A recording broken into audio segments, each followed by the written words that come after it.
या इष्ट देवता वाली बात। जी जी। तो हमारे इष्ट देवता हो ही नहीं सकते, हमारे आदर्श जरूर है जी। बुद्ध हमारे आदर्श है और उनका जो मार्ग है उस पे हर कोई व्यक्ति चले, चाहे वो किसी भी जाति धर्म रंग भेद का व्यक्ति हो, वो व्यक्ति यदि उस मार्ग पे चलता है तो उसका विकास होगा, उसके परिवार का विकास होगा और साथ साथ राज्य और राष्ट्र का विकास होगा। छोटी सी मूर्ति जो स्वर्ग में बैठे व्यक्ति की मन्नत को पूरा करने के लिए एक राजनीतिज्ञ मूर्ति का आकार बढ़ाकर इसे इस देव के रूप में स्थापित करता है।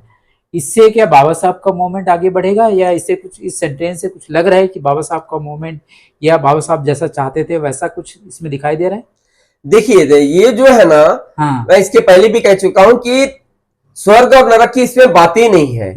बुद्ध ने नकार दिया है, बाबा साहब ने नकार दिया है, चाहे तुम कितनी भी बड़ी मूर्ति लगा दो, है ना भाई, हीरों की मूर्ति लगा दो, लेकिन बुद्ध के आचरण शिक्षाओं को आचरण में लाया ही नहीं है, तो कैसे आपको लाभ मिलेगा? हमारे समाज में भी ऐसे चमचे पैदा हो गए। हाँ, अब सीधी भाषा में मैं कहता हूं कि दलाल लोग हैं वो। अच्छा, है ना भाई, मेरी भाषा में, सामान्य भाषा में वो समाज के हित के नहीं है, वो दलाल लोग हैं। हाँ। दलाल लोग पाल के रखे हैं और वो उनका काम ही है दलाली करने का। हाँ, वो राजनीतिक एजेंडा सीधा। हाँ, बस बस बस बस बस उनको धर्म से कोई मतलब नहीं है, सामाजिक स्तर पे कोई मतलब नहीं है, उनकी अपने को अपने स्वार्थ की राजनीतिक जीवित रखना है। लोगों के साथ क्या समाज को चलना चाहिए उनके पीछे? बिल्कुल नहीं चलना चाहिए। अच्छा, है ना, ऐसे लोगों के पीछे जाना ही नहीं चाहिए और अपने बलबूते पे अपने स्तर पे संगठित होकर के खुद निर्णय लेना चाहिए। खुद निर्णय लेना चाहिए। बुद्ध पूर्णिमा आ गया, फिर एकत्रित हो गए, फिर शांत हो गए।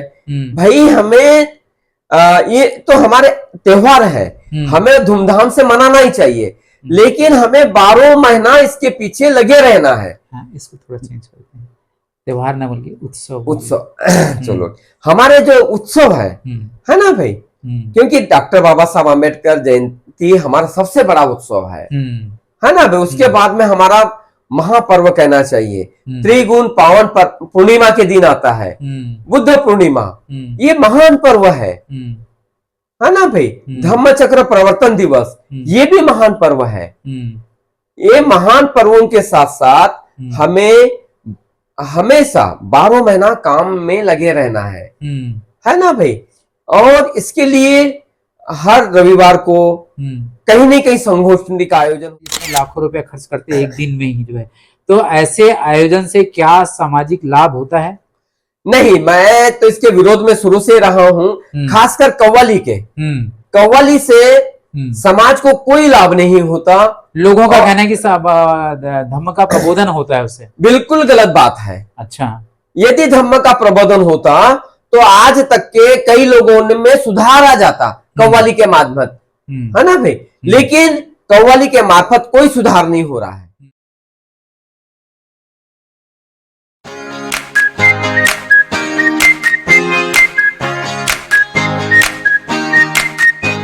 नमस्कार, मैं वीरेंद्र कुमार, आप देखना शुरू कर चुके हैं सुकृति इंडिया।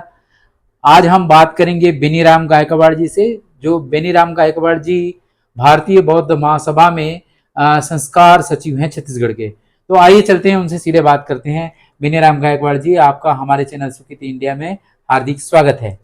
जय भीम वीरेंद्र बोरकर साहब जी, आपका बहुत बहुत धन्यवाद जी। मेरा नाम बेनीराम गायकवाड़ है, मैं स्टेट जीएसटी में सर्कल 9 में कार्यरत था और जून 2024 में सेवानिवृत्त हुआ हूं। भारतीय बौद्ध महासभा से काफी समय से जुड़ा हूं और रायपुर जिले का अध्यक्ष भी रहा हूं।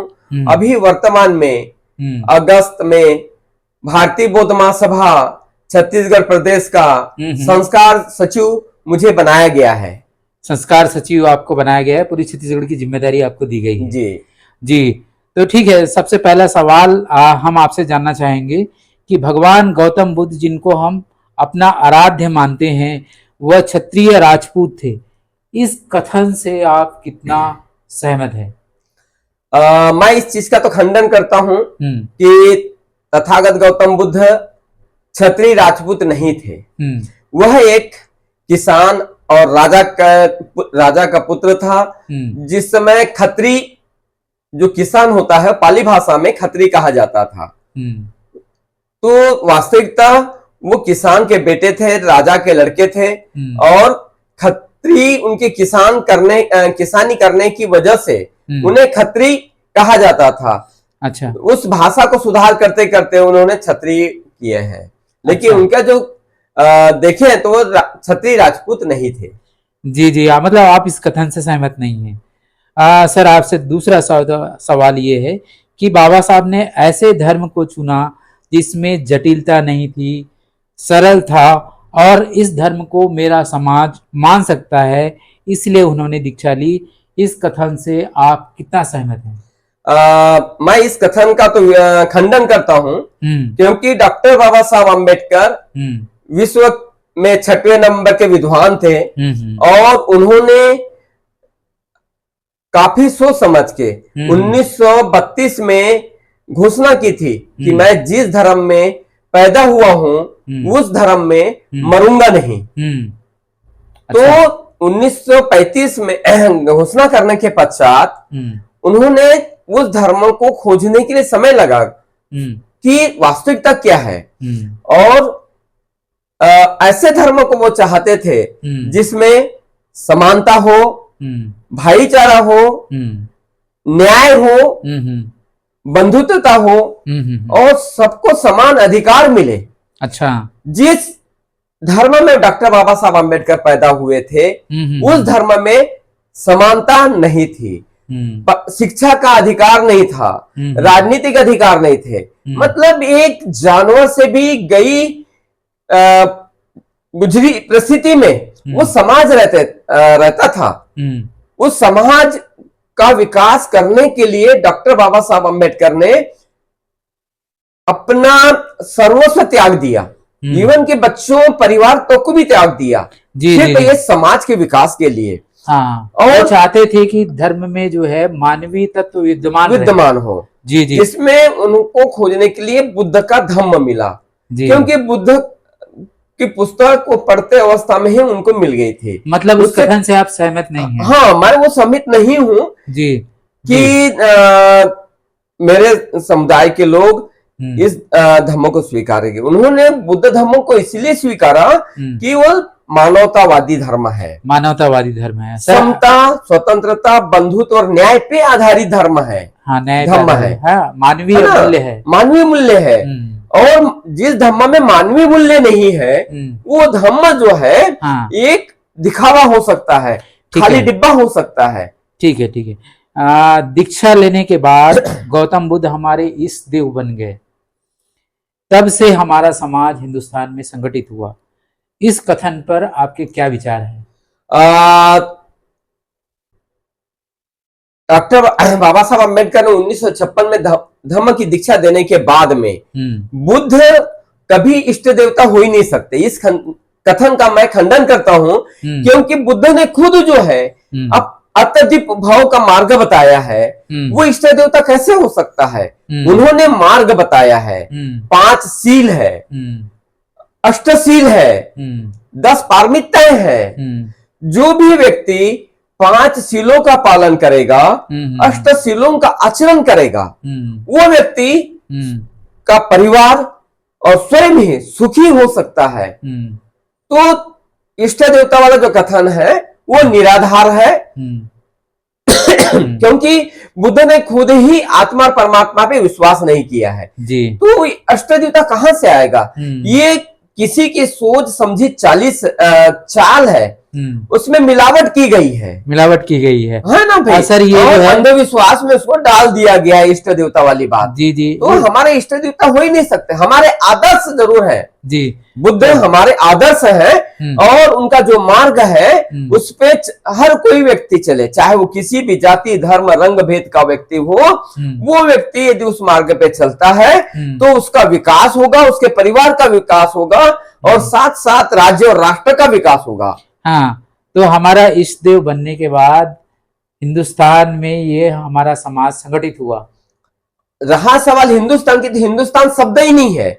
हमारा जो संविधान में जो व्यवस्था है, भारत शब्द की व्यवस्था की गई है। हम भारत के वासी हैं और हमें जो भी व्यक्ति यहाँ निवास करता है वो भारतीय है, और भारतीय है तो भारतीय का जो है पहला क्रम धर्म, उसका ये है कर्तव्य है कि वो मानवतावादी होना चाहिए, धर्म के प्रति जो है समर्पित होना चाहिए, संविधान के प्रति समर्पित होना चाहिए। यदि हम संविधान है तो हम लोग सुरक्षित है, और हम ही लोग नहीं, पूरा भारत सुरक्षित है। और भारत आज जो की स्थिति जो है वो अलग स्थिति है कि वो संविधान के अनुसार शासन नहीं चलने के कारण जो है उसमें राजनीति हावी हो गई है। राजनीति हावी हो गई है, ऐसा कहना है। सर, अगला स्टेटमेंट ये है कि एक बुद्ध की छोटी सी मूर्ति जो स्वर्ग में बैठे व्यक्ति की मन्नत को पूरा करने के लिए एक राजनीतिज्ञ मूर्ति का आकार बढ़ाकर इसे इस देव के रूप में स्थापित करता है। इससे क्या बाबा साहब का मूवमेंट आगे बढ़ेगा, या इससे कुछ, इस सेंटेंस से कुछ लग रहा है कि बाबा साहब का मूवमेंट या बाबा साहब जैसा चाहते थे वैसा कुछ इसमें दिखाई दे रहा है? देखिए, ये जो है ना, मैं इसके पहले भी कह चुका हूं कि स्वर्ग और नरक की इसमें बात ही नहीं है। बुद्ध ने नकार दिया है, बाबा साहब ने नकार दिया है। चाहे तुम कितनी भी बड़ी मूर्ति लगा दो, है ना भाई, हीरों की मूर्ति लगा दो, लेकिन बुद्ध के आचरण शिक्षाओं को आचरण में लाया ही नहीं है, तो कैसे आपको लाभ मिलेगा? मूर्ति छोटी हो या बड़ी हो उससे कोई मतलब नहीं है। मतलब है कि बुद्ध के मार्ग को, जैसे 5 सील उन्होंने दिया है, 8 सील दिया है, तो हम 5 सीलों का पालन करें, 8 सीलों का पालन करें, फिर उसके बाद में 10 पारमिताएं हैं, उसको हम एक एक करके फॉलो करें, तब हम विकास कर सकते हैं, तब हमें शांति प्राप्त हो सकती है और महापरिनिर्वाण भी प्राप्त हो सकता है ना भाई। लेकिन बड़ी मूर्ति लगा करके हम उसके सामने अगरबत्ती मोमबत्ती जलाएंगे, कोई फायदा नहीं होने वाला है। और ये जो धारणा बनाए रखी है इसका भी मैं खंडन करता हूँ। ये धारणा गलत धारणा है। ये इस देव की जो धारणा है ये बुद्धिज्म में गलत धारणा है, ऐसा आप कह रहे हैं? हाँ, बिल्कुल बिल्कुल। इष्ट देव की धारणा जो है पहले रहा। इष्ट देवता का मतलब होता है कि बहुत पहले क्या होता था, हमारे पूर्वज पढ़े लिखे नहीं थे, है ना भाई। हमारे लोगों पूर्वजों को शिक्षा का अधिकार नहीं था, तो जैसे दूसरे लोग कहते थे वो स्वीकार कर लेते थे। उनका यह है कि इष्ट देवता का मतलब ये होता है कि मैं उसके सामने मन्नत मांगू तो मेरी मन्नतें पूरी हो जाएगी, है ना भाई। वो मेरे इष्ट देवता है क्योंकि मेरे पूर्वजों ने पूछते आ रहे हैं। लेकिन ऐसा नहीं है। जब संविधान लागू हुआ, बुद्ध की शिक्षाओं का ज्ञान हुआ सबको, तो ये बातें जो है अंधविश्वास है। अंधविश्वास में डाल दिया गया है। किसी के मूर्ति के सामने कुछ मांगने से कुछ नहीं मिलेगा, कोई मतलब नहीं है। मैं ही नहीं कहा हूं, बुद्ध ही नहीं कह रहे हैं। जितने भी संत हुए हैं, संत रविदास जी, संत गुरु घासीदास जी, संत कबीरदास जी, जितने भी संत हुए हैं उनका भी यही संदेश है कि मूर्ति के सामने बैठने से कोई भला नहीं होने वाला है, समय बर्बाद हो रहा है और एक अंधविश्वास है। उनके मार्ग पे चल के उनके मार्ग को आचरण में लाओगे तब आपका परिवार का और समाज का भला होगा। लेकिन इन चीजों का प्रचार प्रसार तो गांव-गांव में आजकल हो रहा है। देखिए, अंधविश्वास लोग फैल रहा है। लोग अंधविश्वास से निकलना नहीं चाहते। आज भी जैसा है कि जिस दिन अंधविश्वास से निकल जाएंगे उनका भला हो जाएगा। ये जो जिनकी आस्था बुद्ध के या किसी भी जो संत महापुरुष हुए हैं उन पे के विचारों पे नहीं है, वो प्रचार प्रसार करते होंगे। लेकिन मेरा इसमें मैं सहमत नहीं हूं कि वो हमारे इष्ट देवता है या कोई भी जो मूर्ति है उनके सामने बैठ करके कुछ मांगेंगे तो उसकी पूर्ति होगी। मैं इसका विरोध करता हूं। अच्छा, विरोध करते हैं जी। अब हम ये जानना चाहेंगे कि राजनीति, समाज और धर्म, ये जो जीवन के अलग अलग पहलू हैं, क्या उनको एक होना चाहिए या एक दूसरे के कार्य में इंटरफेयर करना चाहिए या इन सब को अलग अलग रहना चाहिए? देखिए साहब, ये जो है तीनों जो है स्तंभ अलग अलग स्तंभ है। हाँ। राजनीतिक स्तंभ अलग है, धर्म का स्तंभ अलग है, और सामाजिक स्तंभ अलग है। सामाजिक कुछ विचारधारा के लोग है ना भाई संगठित होते हैं तो एक समाज निर्माण होता है, और समाज निर्माण करके उनका कर्तव्य बनता है कि अपने समाज में वैज्ञानिक सोच उत्पन्न करें। यदि हम बाबा साहेब बुद्ध के अनुयायी हैं तो बाबा साहेब की विचारधारा 22 प्रतिज्ञा है, उसको हम आदर्श माने। बुद्ध के जो सील है उसको हम आदर्श माने, तो हम उस समाज को संगठित करके उस सही दिशा में लेके जा सकते हैं। हाँ, सामाजिक। लेकिन राजनीतिक जो है अलग स्तंभ है। राजनीतिक एक अच्छी विचारधारा की होगी जिसको उस राजनीतिक को समाज के थ्रू संगठित किया जा सकता है ना भाई। जब सामाजिक संगठित होगा तो राजनीति भी सुदृढ़ हो सकती है। लेकिन यदि राजनीतिक हावी होने से समाज सुदृढ़ नहीं होगा, समाज बिखर जाएगा उससे, क्योंकि राजनीति अलग अलग विचारधारा के लोग हैं, और अलग अलग विचारधारा के लोग होने की वजह से राजनीति में सफल नहीं हो सकते। किसी को किसी विचारधारा की राजनीति पसंद है, किसी को कुछ राजनीति पसंद है। वर्तमान समय में बौद्ध समाज में राजनीति हावी हो रही है, इसे आप कैसा देखते हैं? वर्तमान समय में बौद्ध समाज में राजनीति हावी है, ये बौद्ध समाज के लिए अनुचित है, ठीक नहीं है। क्योंकि बौद्ध समाज वैसे ही अल्पसंख्यक समुदाय है ना भाई, और धर्म के क्षेत्र में संगठित हो रहा है, लेकिन राजनीतिक में आने से वो संगठित नहीं हो पाएगा, टुकड़े टुकड़ों में बढ़ जाएगा। और टुकड़े टुकड़ों में बढ़ना, राजनीतिक लोग तो यही चाहते हैं अपने स्वार्थ के लिए ये समाज जो है, कोई भी समाज जो है बटा रहे, संगठित न हो। जिस दिन बौद्ध समाज संगठित हो जाएगा वो अपने हक और अधिकार की लड़ाई लड़ेगा, मांग करेगा। इसीलिए कुछ विचारधारा के लोग जो है इस समाज को संगठित नहीं होने देना चाह रहे हैं, और बरगलाने का काम कर रहे हैं, और वहां पे अपने लोग गिने चुने लोग नियुक्त कर दिए हैं कि तुम अपने स्वार्थ के लिए समाज का उपयोग करो, तुमको थोड़ा सा पद दे देंगे, चुनाव के समय में पैसा दे देंगे, और वही लोग जो है समाज में आकर के गलत दिशा देते हैं, बरगलाते हैं अपने स्वार्थ के लिए। समाज संगठित नहीं होने के कारण, विचारों में मजबूती नहीं होने के कारण लालच में आ जाता है, और लालच में आ जाने के कारण उनके बहकावे में आ जाते हैं। हमें सुदृढ़ संगठित समाज का निर्माण करना होगा, एक विचारधारा के तहत संगठित करना होगा, तब हम जो है एक समाज को संगठित कर पाएंगे।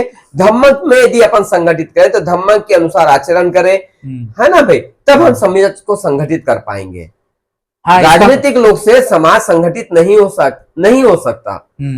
मतलब पहले जो है आप जो है अपने धर्म में, अपने समुदाय में धर्म के आधार पे लोगों को जोड़ना चाहते हैं, एकजुट करना चाहते हैं, उसका आप राजनीति को प्रवेश नहीं होना चाहते। हाँ बिल्कुल सच बात है, क्योंकि हम जब तक संगठित रहेंगे तो राजनीतिक लोग हमारे पास में आएंगे, है ना भाई। हम संगठित नहीं है इसलिए हम राजनीति के लोगों के पास में जाना पड़ रहा है, और ये राजनीति के लोग बार बार आके तोड़ देते हैं। हाँ, यानी उनका काम ही है। और ऐसे कुछ नुमाइंदा पाल के रखे हैं, है ना भाई। हमारे समाज में भी ऐसे चमचे पैदा हो गए। हाँ, अब सीधी भाषा में मैं कहता हूँ कि दलाल लोग हैं वो। अच्छा, है ना भाई, मेरी भाषा में, सामान्य भाषा में वो समाज के हित के नहीं है, वो दलाल लोग हैं। दलाल लोग पाल के रखे हैं, और उनका काम ही है दलाली करने का। हाँ, वो राजनीतिक एजेंडा सीधा। हाँ, बस उनको धर्म से कोई मतलब नहीं है, सामाजिक स्तर पे कोई मतलब नहीं है, उनकी अपने को अपने स्वार्थ की राजनीतिक जीवित रखना है।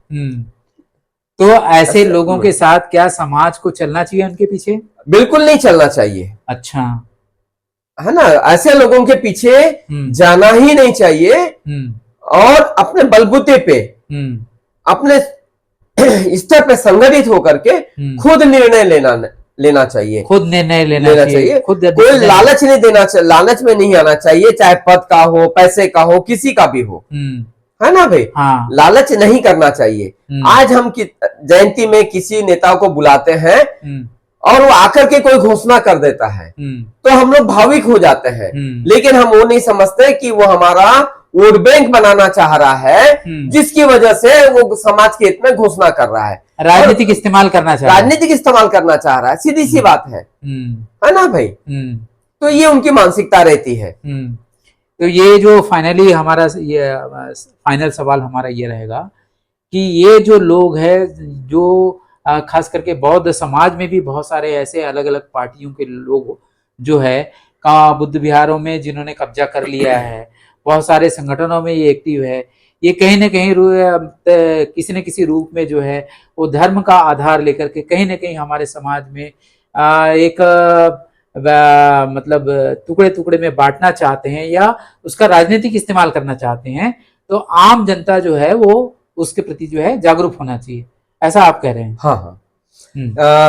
क्या है, यदि जनता जागृत होगी, सामाजिक जागृति आएगी, तो ऑटोमेटिक है उनकी जो दफली बजने वाली है वो दफली नहीं बज पाएगी, है ना भाई, वो गुमराह नहीं कर पाएंगे। इसीलिए धार्मिक स्तर पे संगठित रहेंगे तो सामाजिक स्तर पे संगठित रहेंगे, एक विचारधारा के तहत हम संगठित रहेंगे और कितना भी दूसरा व्यक्ति बरगलाने की कोशिश करे हम लोग नहीं बरगलाएंगे। आज धार्मिक स्तर पे संगठित नहीं है, धर्म के बारे में मजबूत नहीं है, उसके वजह से कोई भी व्यक्ति आकर के हम उसको अपना विश्वास पात्र मान लेते हैं और विश्वास पात्र मानने की वजह से जो है वो हमारा दुरुपयोग कर लेता है, अपने स्वार्थ के लिए उसका उपयोग करता है।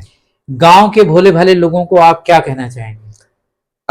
गांव के लोगों को तो और भी जानकारी नहीं होती, धर्म के अनुसार आचरण नहीं कर पाते, है ना। गांव में और शहर में भी यही है कि अंबेडकर जयंती आ गई, उत्साह से हो गए, बड़े धूमधाम से मना लिए, फिर शांत हो गए।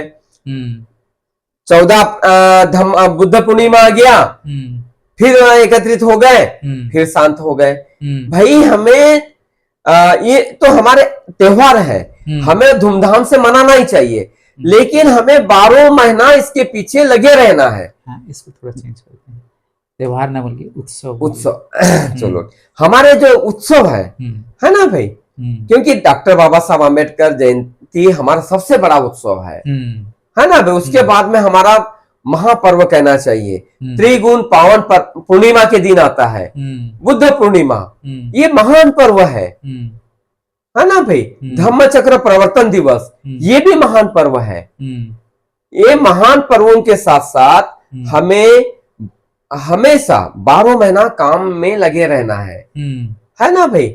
और इसके लिए हर रविवार को कहीं न कहीं संगोष्ठी का आयोजन होना चाहिए, घर घर में वंदना होनी चाहिए, बौद्ध विहार में वंदना होनी चाहिए, और बौद्ध विहार में वंदना होने के बाद में विश्लेषण भी होना चाहिए, विश्लेषण होना चाहिए, ये महत्व, हाँ, काम का विश्लेषण होना चाहिए कि हम, और पाली के साथ साथ हिंदी में भी उसका अनुवाद होना चाहिए, और जो हम काम कर रहे हैं उसमें हम काम किए हैं, क्या हम तक कहां तक पहुंची है, कहां तक सही काम किए हैं, इसमें कहीं हमारी क्या कमियां है, समीक्षा भी होना चाहिए।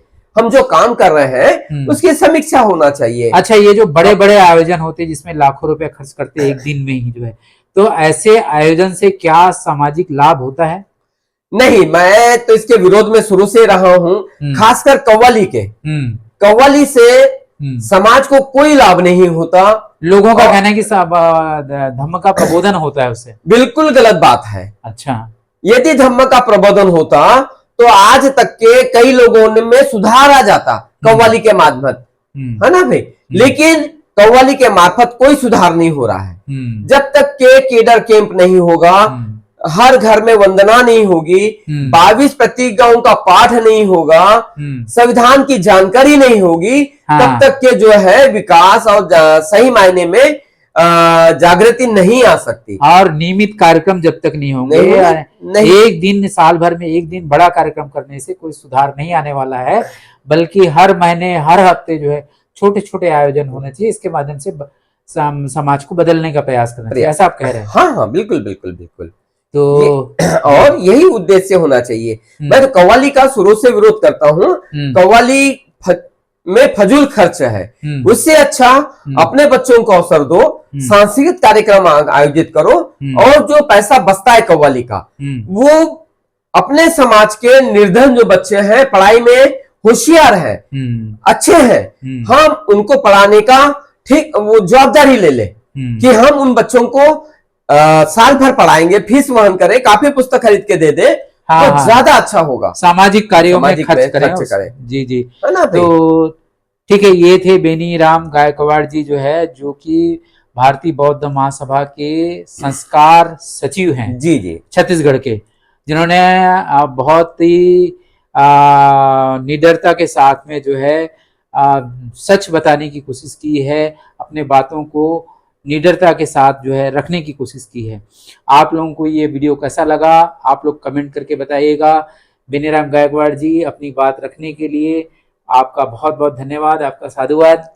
आपका भी बहुत बहुत साधुवाद वीरेंद्र बोरकर जी। आपने अपना अमूल्य समय निकाले जी, और यहाँ तक आप पहुंचे हैं, और मुझे अब मेरे विचार व्यक्त करने का अवसर मिला है, इसलिए मैं आपका बहुत बहुत साधुवाद देता हूँ।